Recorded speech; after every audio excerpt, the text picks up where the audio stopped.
Stop with the questions. Celebrate. And then they say, is Donald Trump an intellectual? Trust me, I'm like a smart person. Yosemite's one of the wettest we've ever seen from the standpoint of water. Mike Lindell's a conspiracy. But you haven't. Person, woman, man, camera, TV. They said nobody gets it in order. It's actually not that easy, but for me it was easy. Amazing. He can't sit down. He's got a burning in his butthole. He's got a fire. He's got a flame coming out of his butthole. Big, massive dumps. Oh, I have a term for that. I call it corporate communism. Somebody sent me a thing this morning where they're talking about putting the vaccine into salad dressing. You see, this is a simple meme that you would find on the internet, but this meme is very real. You ain't seen nothing yet until you see the flaming butthole. Putting us on our knees to China. Now witness the firepower of this fully armed and operational battle station. There's some whores in this house. Wet ass P-word.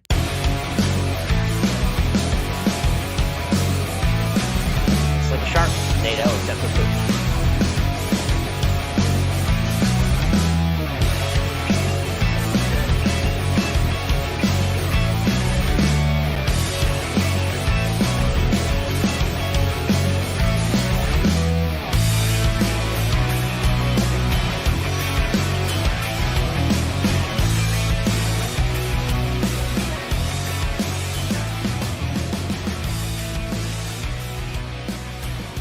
Nation. Waldorf Nation.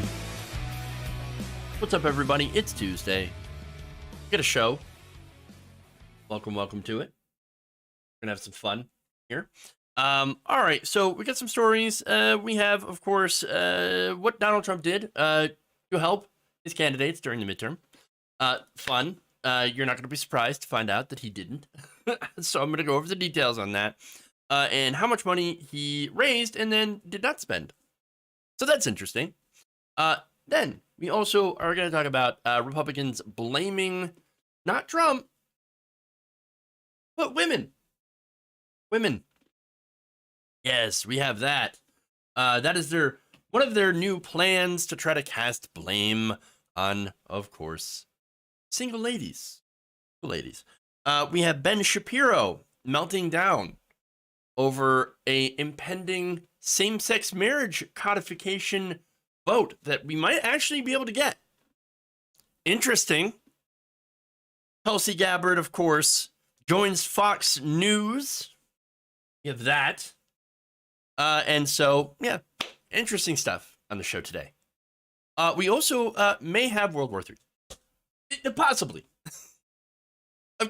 Hold on.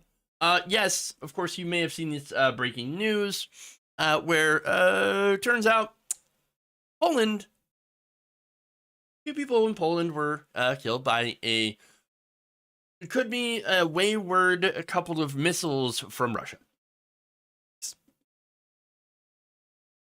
Not good. We'll see what happens. Unfortunately, Poland has the ability to, do the whole Article 5, which would mean, possible confrontation. Oh boy. That's something that is just breaking, which is a little bit of a concern. How we respond or how Poland responds to it. So yeah. It's a fun and interesting day that we have here, and by fun I mean terrifying. Okay, so anyway, why don't we get to the stories here, and we'll dive in. It's like I said, it's one of them days. All right.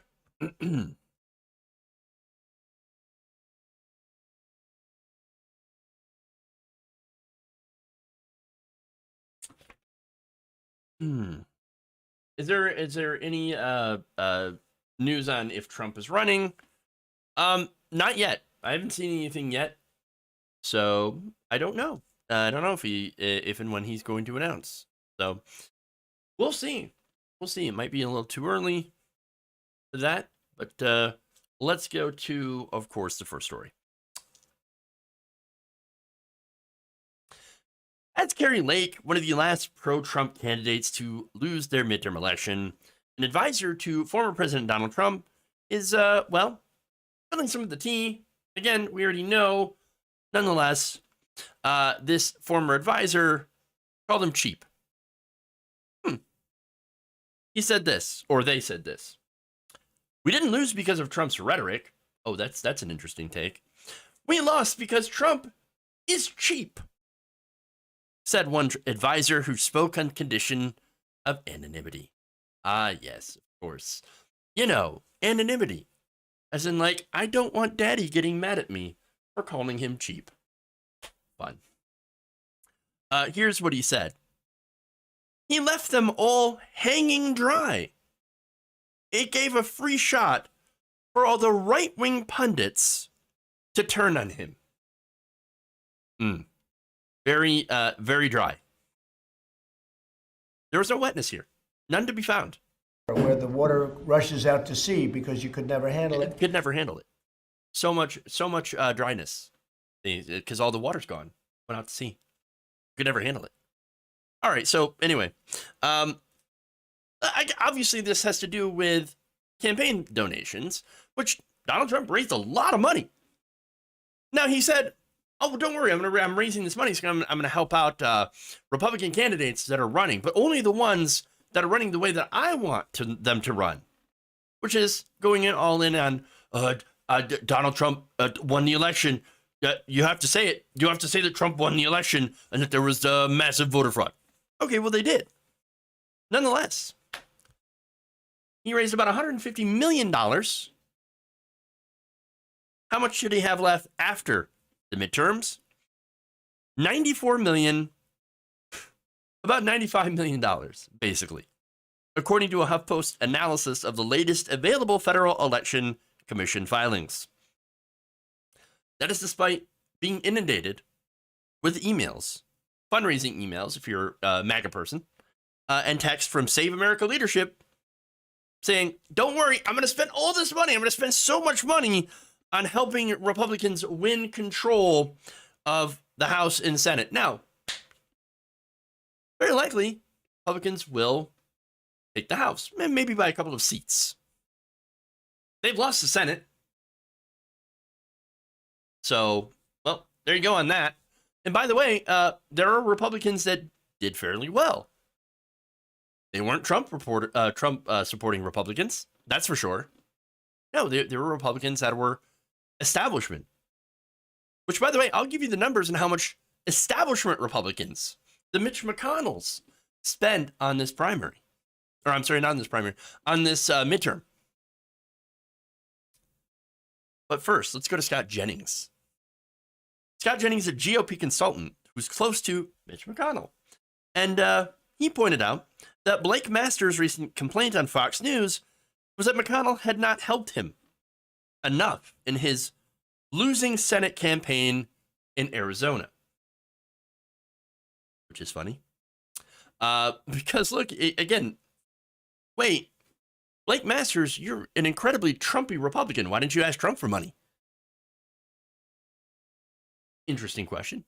But no, apparently begging Mitch McConnell, please save me, Mitch.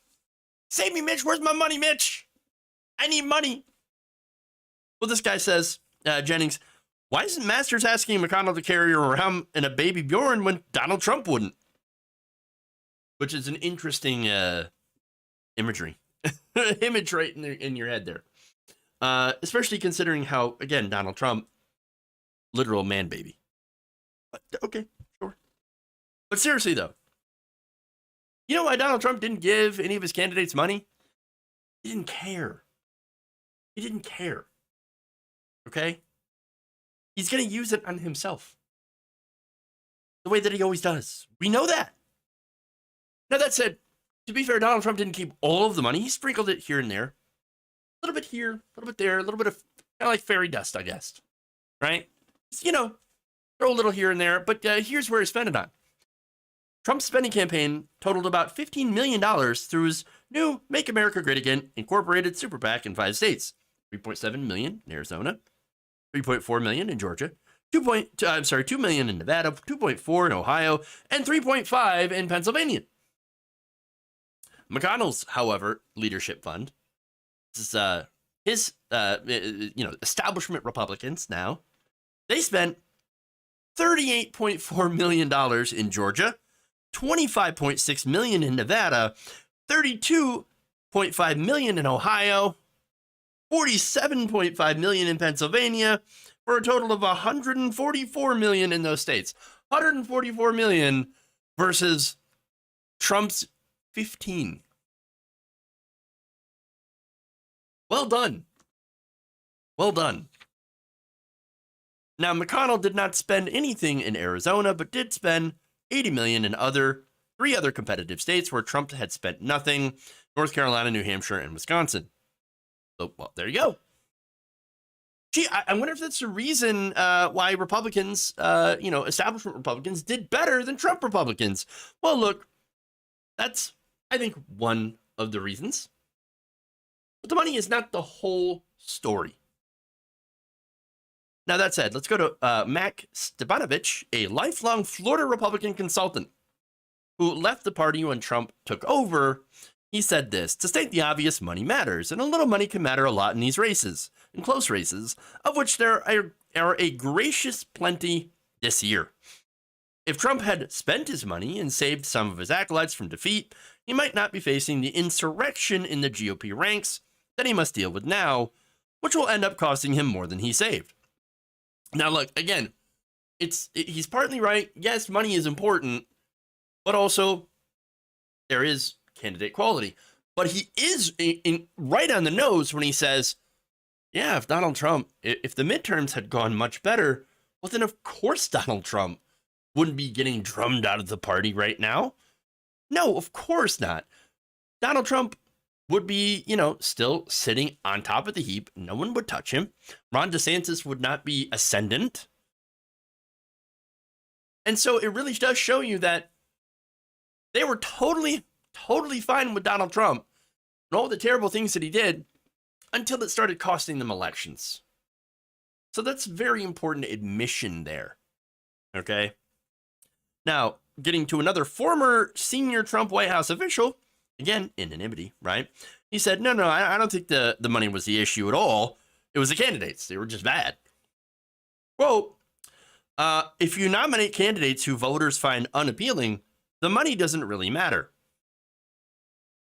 And then specifically points at, how there are candidates who won Trump's support on the condition that they help him spread the lies about voter fraud, about the election being stolen from him.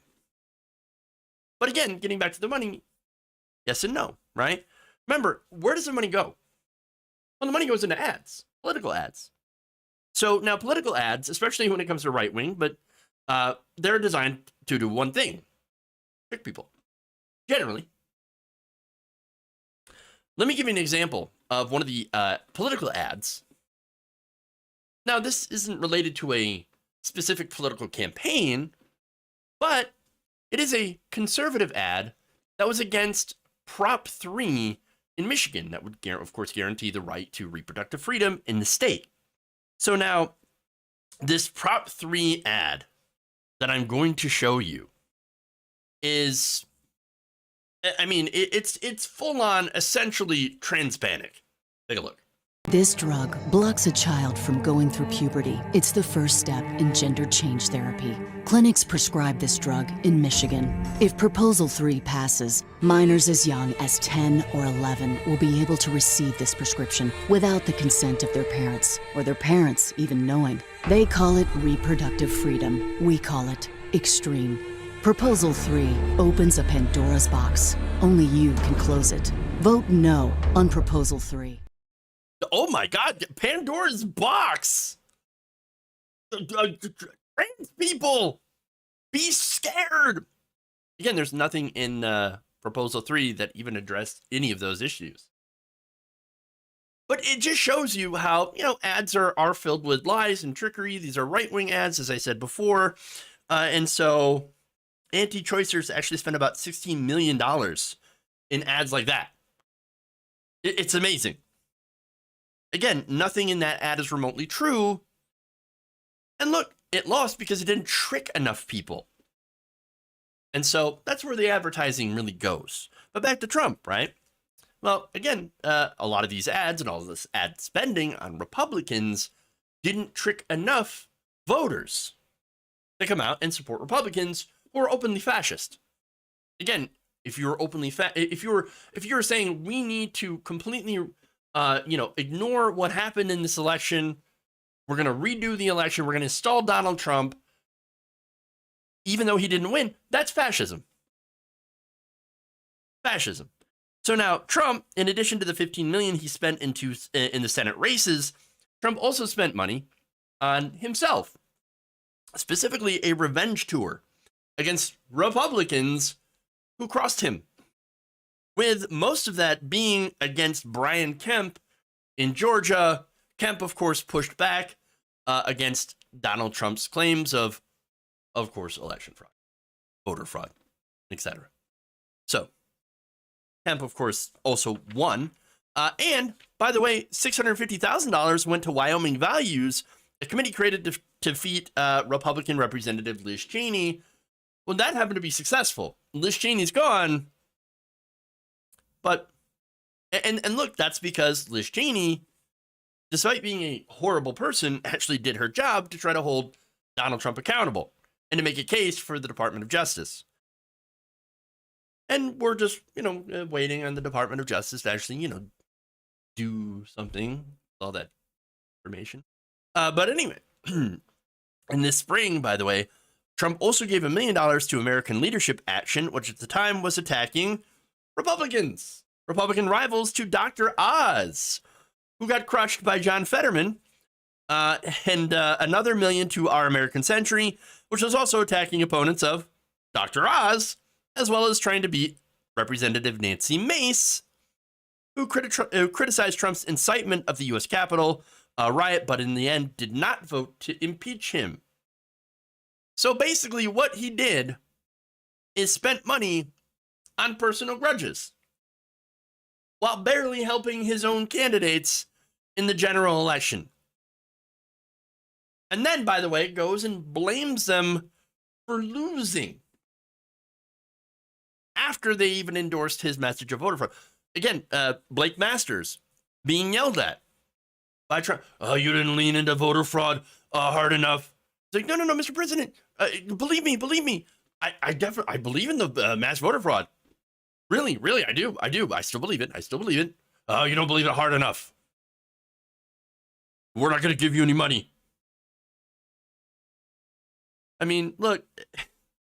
And by the way, they also, when it comes to Karen Lake, Trump's like, oh, Karen Lake lost because mass voter fraud. Because of course. No, they lost because they're garbage candidates. Even when it comes to Republicans, they were garbage. And again, Republican candidates are generally garbage enough. But no, these were worse. Now, other reasons, of course, Republicans lost. Roe, of course, galvanized people across the country. And, of course, Democrats had some good candidates. Squad members had won, or new squad members, I should say. And then, of course, you had candidates like John Fetterman, who ran on, guess what? Popular policy ideas. Huh, weird. It turns out, popular things are popular. Who knew? It would get people to vote for him. But look, and also, you know what else is popular? Democracy. And not fascism. Look, I don't think any amount of money could have saved these candidates, but I also wouldn't go ascribing any smart political foresight on the part of Donald Trump. But of course, inevitably, you're going to get some right-wing pundit out there who's going to take this report and do just that. They're like, oh, Donald Trump was so smart to not spend his money on these loser candidates who lost because of voter fraud and save it for himself. Yeah, okay. Yeah. Cope and seethe, friends. Cope and seethe. No, you kept, again, the reason that he kept the money was, so it could be summed up in one word. Mine. That's how he views everything. Mine. There's, you know, so that's basically it. Okay.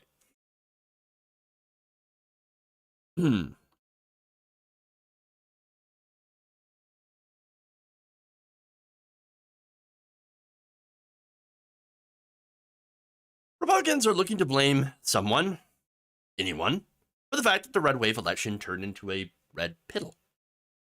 While Trump and his terrible candidates are getting the lion's share of the blame, amid calls for more electable Republicans, good luck with that, other sources of blame include women.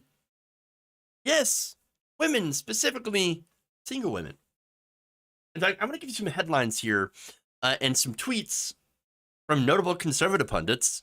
First, we'll show you the right-wing Washington Examiner headline saying that no one benefits more from the destruction of the American family than the Democratic Party. Great. Molly Hemingway, the editor-in-chief of the Federalist, claimed to have that the massive political incentive Democrats have is to keep women unmarried so that they will vote for Democrats and not for Republicans. Okay. But there's more. Fun times. We have to reckon this is a political force. On the right, we love to mock and complain about this, but millennials will have the highest proportion of unmarried and childless women hitting 40, probably in all human history, and they will vote to ruin your life. Yes. Yes, the women's are ruining your, they're going to vote to ruin your life. Okay, all right, sure. Sure, buddy. Oh, but there's more, of course. C.J. Pearson, by the way, he's only 20. I hope the unmarried women that voted en masse for the left realize that having the right to kill your unborn babies won't do you much good when you can afford to buy groceries or gas up your Prius. Funny thing about Prius, you don't always have to put gas in them. You could charge them too. They're a hybrid vehicle.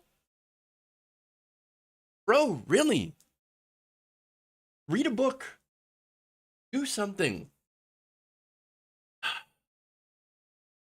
The next generation of conservative leaders, folks. Wow. Jack Posobiec says the regime wants to turn everyone into unmarried women. Yes. Wow, that is slightly transphobic too. Well done on that one. Congratulations. But again, that's not even the worst. It gets worse. Much worse. In fact, boom. Joel Berry, who is let's see. He's a notable Republican figure. Writes this. This is from the Babylon Bee, actually. He is the managing editor. Unmarried women in America are lost, miserable, addicted to SSRIs and alcohol, racked with guilt from abortions, and wandering from partner to partner. Except for me. He probably thinks that, damn, those women going from partner to partner, they always skip over me for some reason. They're the Democrats' core base now. And the Democrats will do everything possible to manufacture more than them, as if they're coming off some sort of assembly line. Are you kidding me? Wow. Wow. All right, there's more. Andrew Torba, who runs Gab. You know, the one full of Nazis. Sent out a newsletter declaring that democracy is basically illegitimate. The votes shouldn't matter, votes don't count, because, quote unquote, the godless unmarried whores of Babylon select your leaders so they can continue to slaughter their children. Get help. I mean, seriously. Get some, like, counseling or something. You idiot. What is wrong with you? What is wrong with all of these people? This is incel shit. Total incel shit. Sexual anarchy. Yeah, you know what? They wish. Even though they're saying the complete opposite. Look, unfortunately, this has made it into the mainstream of the Republican Party. In fact, last week, you might remember that I covered Jesse Waters when he said this. But Democrats are dominating the cities. I mean, absolute dominations, 85 to 15 types of spreads. Also, single women are breaking for Democrats by 30 points. And this makes sense when you think about how Democrat policies are designed to keep women single. But once women get married, they vote Republican. Married women, married men go for Republicans by double digits. But single women and voters under 40 have been captured by Democrats. So we need these ladies to get married. And it's time to fall in love and just settle down. Guys, go put a ring on it. And guys, go put a ring on it. Men, you got to get your uppity women under control so they can be good Republican voters. You know, since we had to give them the right to vote. But now we gotta control them and tell them to vote against their own financial interests. Look, here's the thing. When it comes down to it, reproductive freedom, which is, but look, it's about two things, right? For one, being freedom. I think it's bodily autonomy, okay? Very important. And letting trans men, non-binary, intersex people be in control of their own reproduction. Important. I believe it's a human right to be able to control when and if you have children. Now, the other thing, and there's a big overlap on both of these, by the way, is economic. Women have an economic freedom allows them to have reproductive freedom. Reproductive freedom allows them to have economic freedom, as well as social freedom. Freedom from toxic relationships. Freedom from toxic marriages. To be able to escape from these bad relationships or toxic families. It allows them to do so, okay?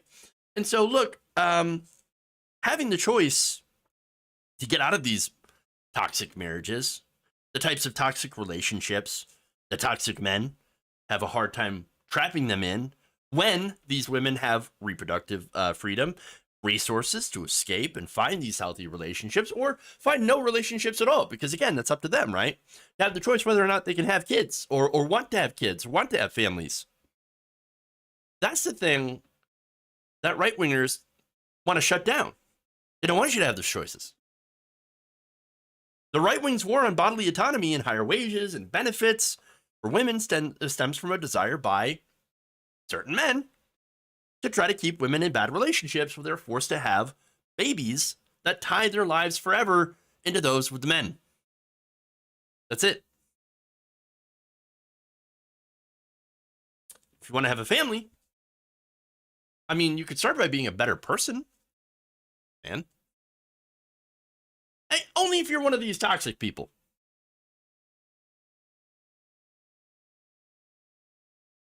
But instead, people like Jesse Waters, they'd rather tear women down. And you saw these responses, same thing, the incels. They'd rather tear women down and make them subservient. And it's very clear that the majority of the Republican Party, at least the men, are interested in this. And let me add into another layer here, okay? This feeds into white nationalism, Christian nationalism specifically, because a lot of these people understand what they're looking for. Not just more babies, but white babies. And they also claim, by the way, that it's the left that's tricking women out of getting married, which is interesting. Because for one, it's super patronizing and assumes that women are dumb. Because again, that's what they think that they are. They're just a walking rib with a womb. And it's the Democrats going out there tricking them into believing that they're socially equal to men. And since they do that, obviously they're going to vote for Democrats. Really? Is that all you boil this down to? Wow. Now, look, there are women, by the way, who have internalized the idea that they're not socially equal men and don't deserve equal rights and responsibilities. Two of them are Marjorie Taylor Greene and Lauren Boebert. You also had, of course, the late Phyllis Schlafly. And, of course, there's also women who, by the way, just vote Republican. And they do so because of pressure from the communities, churches, families, possibly spouses. Again, we're social creatures, and so that community pressure really can have an impact here. For example, I have an extended family member who actually was a secret Democratic voter. You know, she was a Republican around all of her friends, you know, around the people that she lived in, her entire community, because they all voted Republican. Her church voted Republican. She reached out to me and be like, yeah, I'm progressive. I'm a Democratic voter, and you know, I don't agree with anything, and I always vote against them, but I don't dare say it. I don't dare talk about it. Hell no. You know why? Because I will be isolated from my entire community. They will absolutely turn on me. Look, and that's what you see in conservative communities, by the way. I think it was John Oliver did a segment on transgender people, by the way. So this conservative family, you know, their daughter's trans, okay? And, well, once the community found out that, oh my God, you're supporting your transgender child, that's it. You're out. You're out of the tribe. Get gone. There goes the entire community. There goes your entire support network. So, look, pressure matters a great deal. Okay? And there's that societal pressure. But at the same time, again, obviously most women are smart enough to understand that fair wages, healthcare, childcare, paid leave, and all that stuff is a good thing. And generally, if you don't think that way, it's because you already are set in all of those things and you're not worried about anyone else. Oh, yeah, no, I don't need those things. No, I got a good job, or my husband's got a good job. Whatever the situation happens to be, I don't have to worry about that stuff. Or I'm past childbearing year. I don't need abortion. I don't need birth control. I don't need any of that stuff. And that's your average Republican voter. But, you know, getting back to the point, right? When Republicans talk about incentivizing marriage, what they really mean is forcing. They want to create a society where women feel like they have to get married to survive economically. They also want to create a kind of weirdo sexual welfare program for incels. I'm not kidding. Again, it involves pushing women down so that men who refuse to become better men, who value their partners, who value their relationships and contributions to those relationships, don't have to be better to get relationships. Again, it is sexual welfare. They want women handed to them as if they're some sort of prize. Or if they're owed, they're deserved, an object they can do whatever they want with. That's what the incels are doing. And they've been very, very clear about that. And I've showed you examples of that before.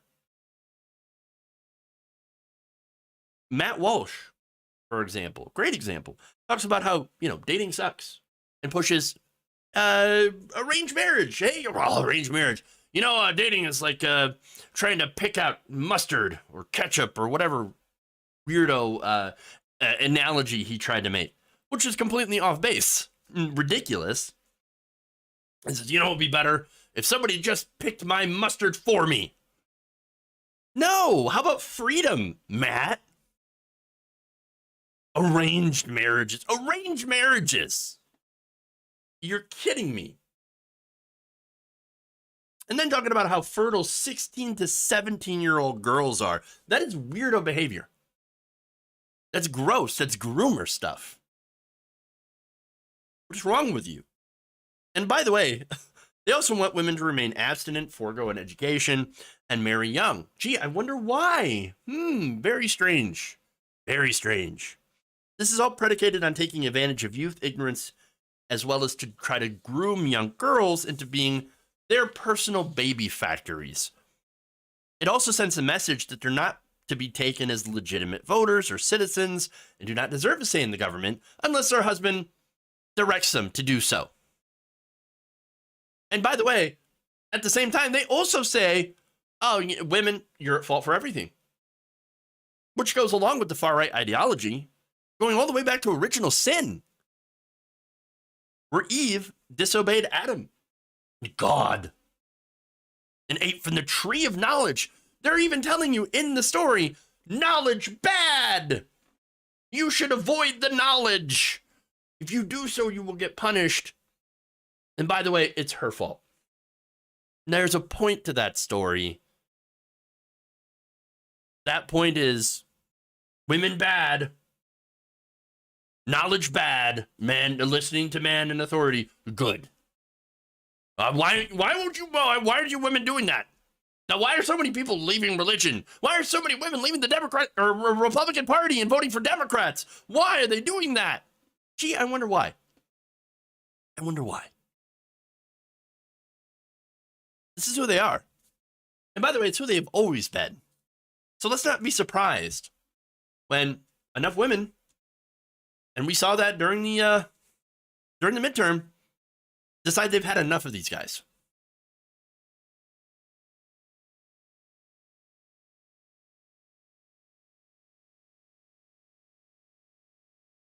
$1142M on YouTube says, indoctrination through religion. By the way, Lilith's sin, the original woman. By the way, Eve was not the original. Eve was rib woman. And I love that story, by the way. Her sin was believing that she was equal to Adam, because apparently, according to the story, Lilith was shaped from the same earth and ingredients as Adam, and she would not submit. She would not, and again, there's the story in that: women submit, or God will turn you into a literal monster. I think she's believed to be like the first vampire or creature, succubus, or whatever. That's what they tell you in the Bible. So of course, and look, they want Bible in schools. They want religion, taught in the classroom, very, very early age. It's an indoctrination program that the right wing, Christian nationalists are trying to push on everyone. So, yeah. It's messed up. Okay. Anyway. Speaking of messed up, let's head to Ben Shapiro.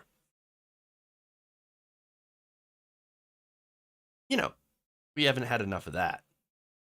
Wet ass P word.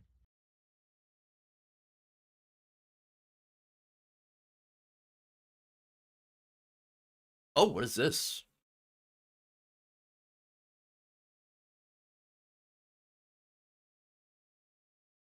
With the midterm elections now over and the Senate in the hands of Democrats. And by the way, if Raphael Warnock beats Herschel Walker, well, there could be a definite lead in the Senate. And so as a result, Senate Majority Leader Chuck Schumer is looking to codify the right to same-sex marriage and interracial marriage. Great. Okay, wonderful. Now, this is something, of course, progressives have been calling for. Yes, should have codified Roe. Apparently, Democrats seem to have learned their lesson on that and are now looking to codify same-sex marriage. And it's actually expected to pass. Now, hold on. Well, Democrats haven't gotten rid of the filibuster, so that must mean they believe that they have enough Republicans on board to pass this.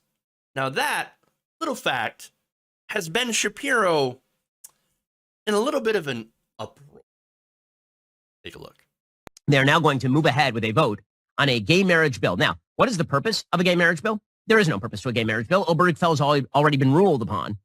And a simple gay marriage bill is not even a constitutional amendment. So it's not even above and beyond the Supreme Court ruling. The Supreme Court ruling is still the law. If the Supreme Court ruling were overturned, a quick majority in the Senate could quickly overturn this law. Okay, but the idea here is that you're going to get all the Republicans on record as to whether they support or do not support same-sex marriage. Now, let me just put this out there for the Republican senators. If you vote in favor of the idea that society has an obligation to recognize male-male or female-female dyads in the same way that society has an obligation to recognize male-female, you should not be in the Republican Party. You shouldn't. Okay, the reason I say this is not because I wish to shrink the size of the Republican Party, because if the fundamental basis of human society is male-female child, and you think that by passing a law you can change that reality, you do not belong in government. This is a very simple proposition. Men and men are not the same as a man and a woman who are capable of becoming one flesh and producing a child. This is not difficult stuff. Many Republicans will be tempted to vote for this simply to avoid the conflict, so that people don't yell at them. Oh my gosh, you're not respecting love is love. Now, first of all, the love is love argument was always bullcrap. Keep melting down. Please. It's fun. So look, there's a lot in there. But first, let me get to more of the details, right? So now, Senator Tammy Baldwin, Senators Rob Portman, Suzanne Collins, Kirsten Sinema, Tom Tillis, they all issued a statement on Monday saying that they have reached a bipartisan deal. Baldwin also told reporters that they have 60 votes needed to overcome a Republican filibuster. So now, of course, the reason here, I got to mention that. And that's later in, because it kind of actually counteracts or contradicts Ben Shapiro's points about this. So now, for one, Ben Shapiro keeps conflating legal marriage with the biblical definition. It's really hilarious how they think it's the same thing. First of all, marriage in the legal sense is basically a legal partnership, a legal document, okay, conferring certain rights upon couples. I mean, that's very simple. It's a legal contract. Then there's also religious marriage, which is a ceremony. And so obviously there's going to be different customs. For example, a biblical type of marriage is different from a marriage based in Islam. Okay. So now here's the thing about right-wingers like Ben Shapiro. They want to ensure that their version of marriage, what they call biblical marriage, applies to all marriages, saying that, well, since the Bible says we can't have, gay people get married because, it's just because they can't produce a child. No, you're a bigot. Let's just be honest about it, okay? It doesn't have anything to do with children. By the way, they can also adopt. They're saying, well, since they can't do the, make children or anything like that, well, then I guess we just have to ban it because, we have to make sure that gay people can't get married. No, that's really dumb. We don't all follow your religion, Ben. Because we're a secular country and we shouldn't be following anyone's religion. That's the whole point of a secular country. But he doesn't, again, I think he understands that. He's not a stupid person. He is just a bigot. He don't like gay people and doesn't think that they're deserving of equal rights under the law.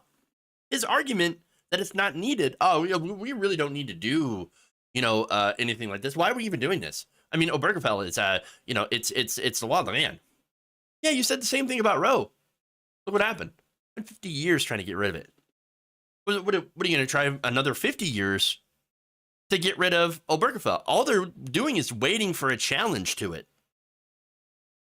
That's what they're doing. The goal is to bring a challenge to the Supreme Court, which is majority conservative.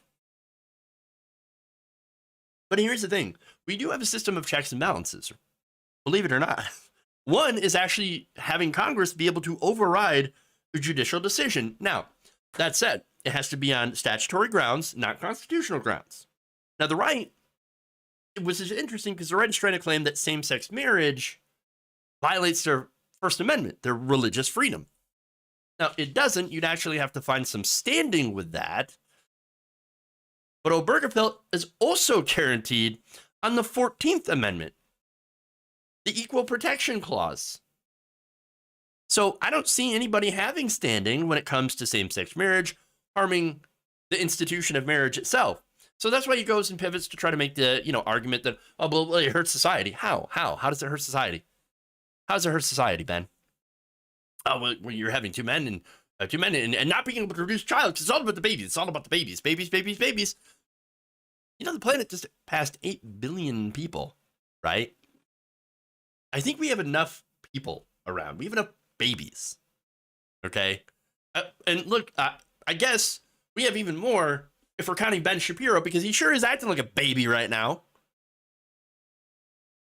That said, this bill anticipates such a challenge on those grounds. In fact, the language and the reason they were able to get Republicans on board is adding an amendment, which reads that the language fully respects and protects Americans' religious liberties and diverse beliefs while leaving intact the core mission of the legislation to protect marriage equality. The amendments would protect nonprofit religious organizations from providing services in support of same-sex marriage, would also protect religious liberty and conscience protections under the Constitution and federal law. It's not perfect, but apparently it seems to be designed to stop challenges from the court if they were able to find someone withstanding, or if just they were able to make up somebody withstanding.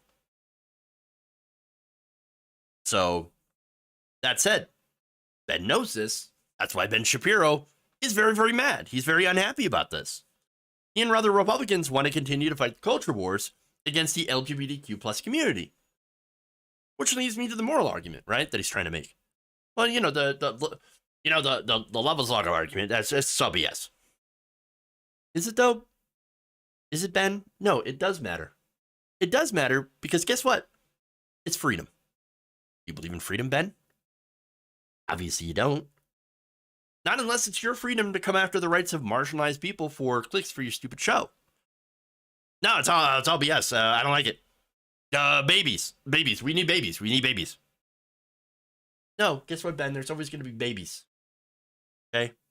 The world population, as I said, 8 billion people being born. Obviously, oh, right. The final layer to this is the fact that, of course, people like Ben Shapiro and the right wing in general only want certain kinds of babies born. And guess what kind that is? After all, that's what all these attacks on reproductive freedom, as well as all these attacks on women, and on these attacks on gay people, and trans people, that's what it comes down to. White Christian nationalism.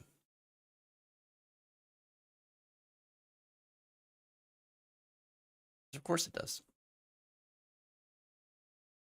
All right. Let's go to Fox News and Tulsi Gabbard. That's right.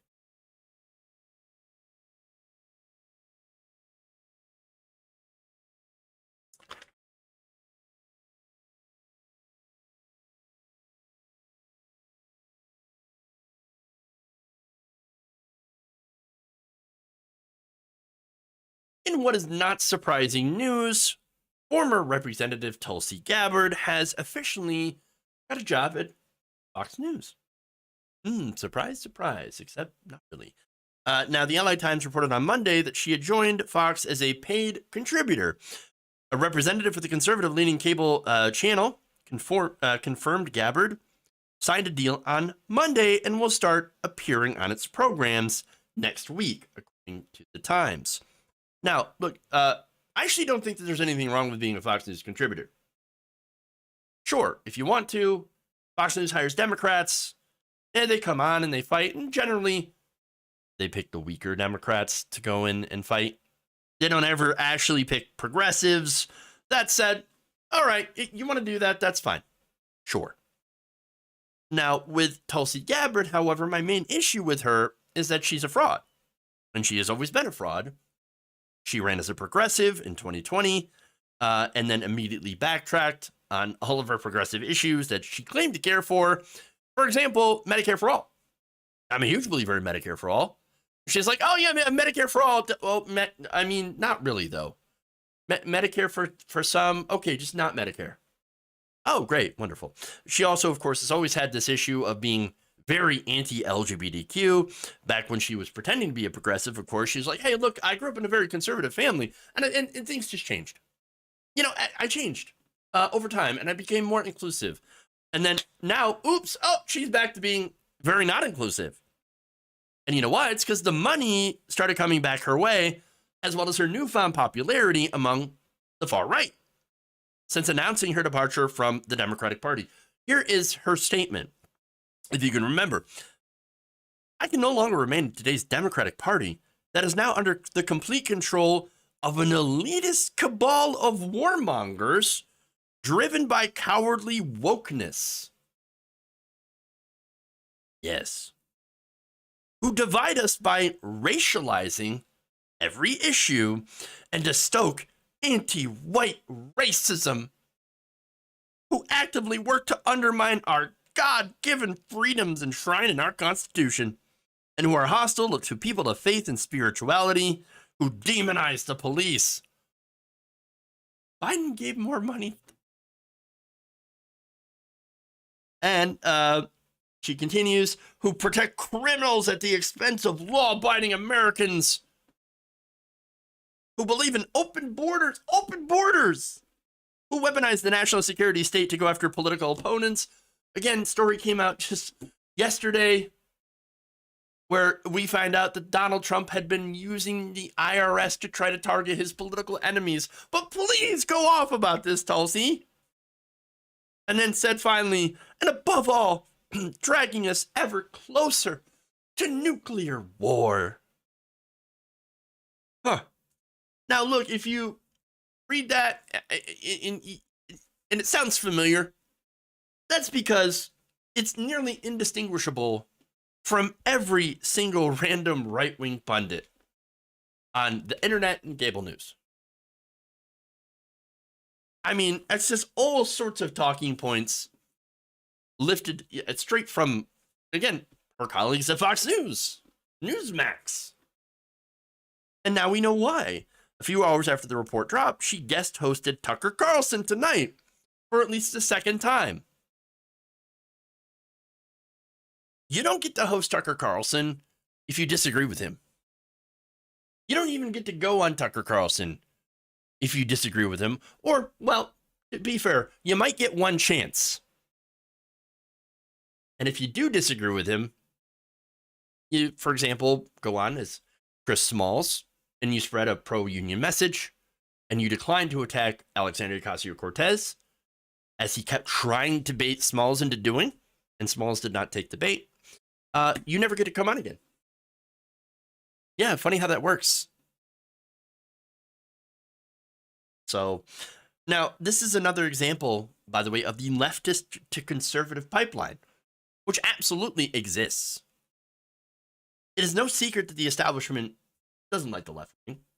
Of course, they don't like progressives. A lot of our policy positions contradict the will of the donor class, of the donors, the elites in the party, right? The ones that, get paid off by the pharmaceutical industry and in order to fight against, Medicare for all, as well as, the health insurance industry. Now, as a result of corporations that do generally control the party interests, the party leaders, I should say, well, there's really not a lot of money on the left wing. There's really no financial incentive to be a leftist. I should know, personally. But look, that said, at one point in 2016, there was a bit more of a financial incentive. There was a zeitgeist led by a man, you might be familiar with him, with the name of Bernard Sanders, who became a household name. His movement was a zeitgeist that scared the establishment.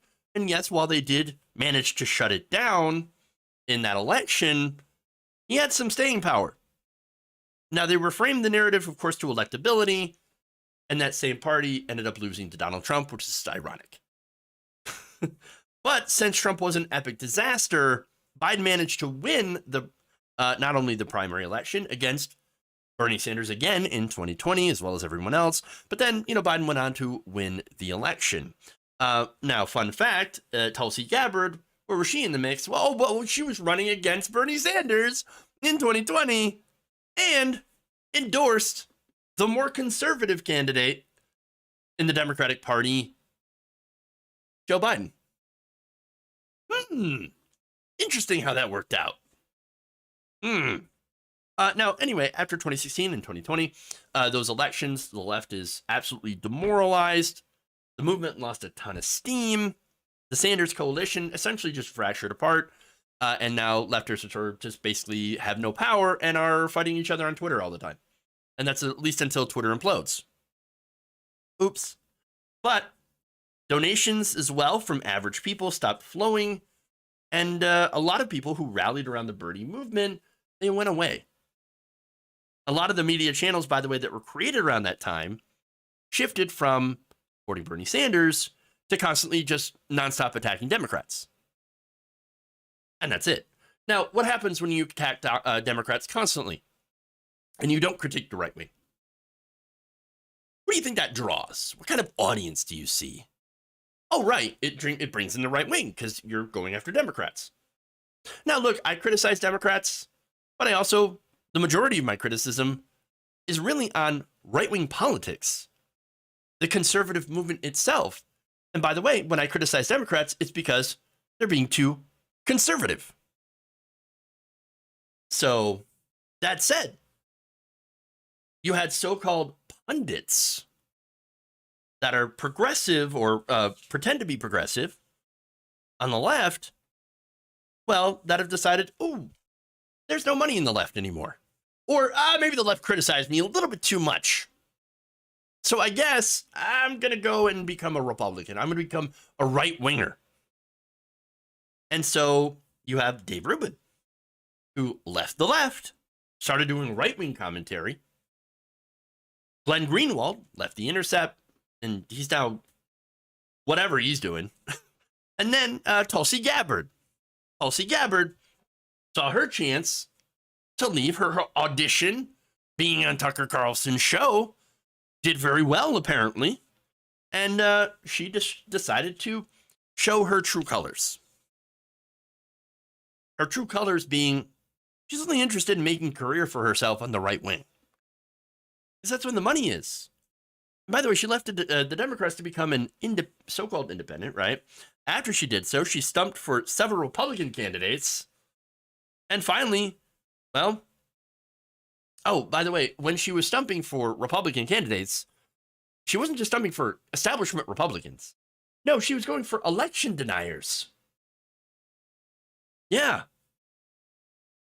And not only that, but while being on Fox, before she was being a paid contributor, she was mostly agreeing and avoiding to disagree with conservatives, except for one thing, by the way, one interesting topic, Russia. Oh, interesting. In March, she argued with Sean Hannity over U.S. aid to Ukraine. Now, Sean Hannity actually supports that. Now, Gabbard says, well, no, we shouldn't send any money to Ukraine. None whatsoever. Let them fend for themselves. Now, look, my position is a bit more nuanced than that. Because, look, I think Russia obviously needs to stop the invasion, stop bombing Ukraine, and negotiate a peace. There needs to be a peace in the region. I think the Biden administration should be pushing both sides to get together to negotiate a peace that obviously protects Ukraine's sovereignty. And I guess if you can allow Putin to save a little bit of face, sure, if that helps. That said, I also think that sending some money to Ukraine is fine, but I do have an issue with Congress continuously rubber stamping money for war without a second thought. But at the same time, we can't have anything here because it costs too much. Oh, okay. So we have endless money for war, but for, regular people, American citizens. That has to go through an incredibly onerous process and doesn't get rubber stamped. Okay, I get it. Okay, anyway. But there's nuance here. Again, what I want is a peaceful outcome that everyone could be slightly happy with. Because if one side is happy, there's a guarantee that the other side ain't going to be happy. Nuance. Tulsi Gabbard is not interested in nuance. Tulsi Gabbard echoes Russian talking points about how Ukraine basically, just give it up. Just give up your entire country. Who cares? But the reason, of course, it's because I care so much about stopping nuclear war. Well, if you think that it's going to cause nuclear war, then you're saying that generally you think that Putin is unhinged.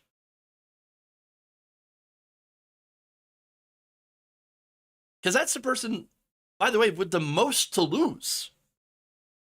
Utter madness. But then again, the right wing, most of them, like Tucker Carlson, are in line with Putin. And what Gabbard is at this point is a female Tucker Carlson.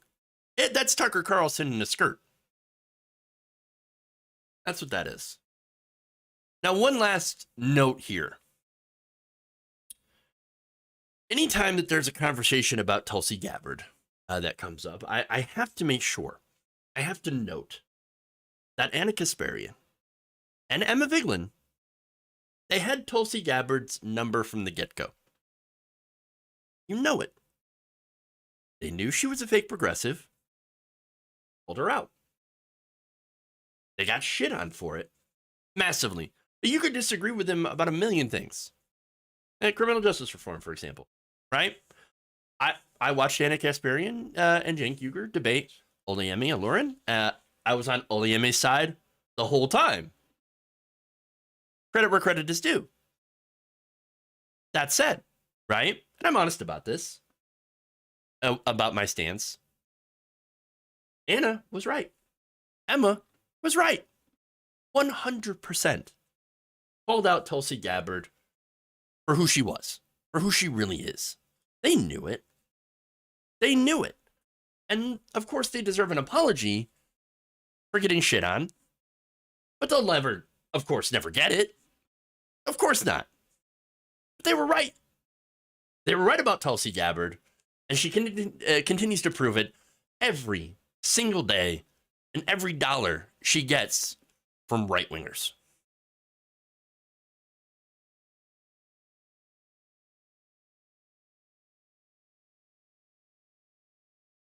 All right. That's all I got time for. I'm massively over time. So let me read some super chats. Randy Tapstra, thank you for becoming a member. Shane McAndrew says, I'm surprised that Jimmy Dore hasn't been hired by Fox to be the progressive host. But Jimmy Dore loves to go on Tucker Carlson's show. So, I mean, there's that. He's got a pretty good presence on Fox News at this point so far. Okay. So, Beth Graham, oh, sorry, that's from yesterday. Tillman 1051, thank you for subbing with Prime for 15 months. Then says, glad that my basis bucks is going to someone I respect. Keep up the good work. Thanks. Appreciate that. Appreciate that a lot. Okay. I didn't know Anna or Emma then, but I knew somebody who grew up in Hawaii when Tulsi was a representative, and Hawaii still hates her. True. There was another Facebook comment that I glanced at that said essentially the same thing, that there was someone in the audience who had lived in Hawaii and was basically saying the same thing. Tulsi Gabbard, terrible. So, all right.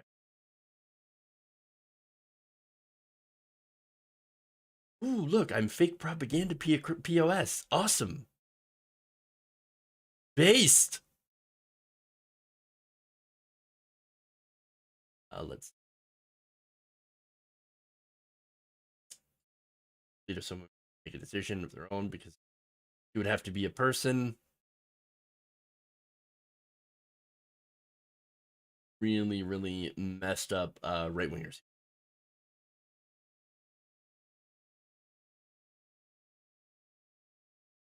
Tulsi was never a progressive. She's a Democrat that would not have gotten her elected.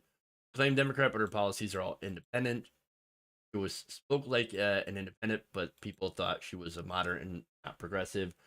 Well, she's definitely not progressive, but she had taken some progressive policy positions, again, like Medicare for all. So, and then, of course, immediately back on it. All right, so that said, I'm going to head out. First, we will do a Twitch raid. Okay, that's ongoing here. Let's link vets. We'll do that. Fun. All right. As far as YouTube, thank you, everybody. Appreciate that. The super chats, like and share the stream if you haven't already. As far as that goes, thank you all. Have a great night, and we will see you tomorrow, same time, same place. Remember, change begins with you.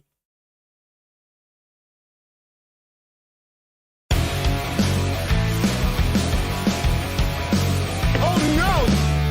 Oh, wow, I'm sorry. I have not brought this conversation.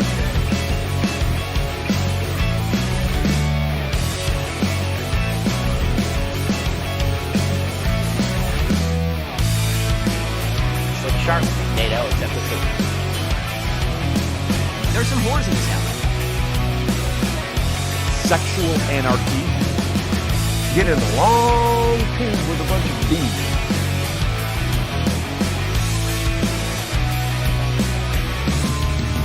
It's not a salami sandwich. It's a viable baby in the womb. Disappointed! You're kicking me out the door. You're kicking me out the door.